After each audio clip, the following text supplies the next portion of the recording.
بسم اللہ الرحمن الرحیم۔ السلام علیکم دوستو، آج ہم آپ کو رمضان المبارک کے 10ویں روزے کے وظائف بتائیں گے۔ رمضان المبارک کے 10واں روزے کو فجر کی نماز کے بعد 5واں کلمہ 70 مرتبہ پڑھے۔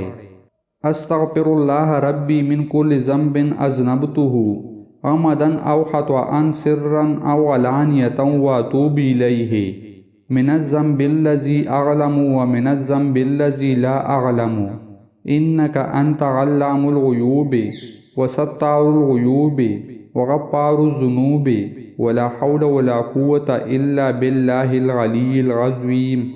ظہر کے نماز کے بعد دعائے کرب 17 مرتبہ پڑھے۔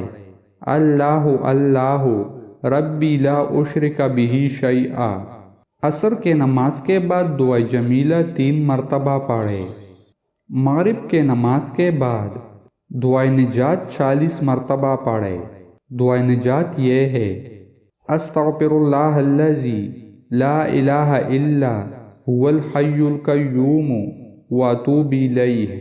اور عشاء کے نماز کے بعد سورۃ یاسین 1 مرتبہ پڑھے۔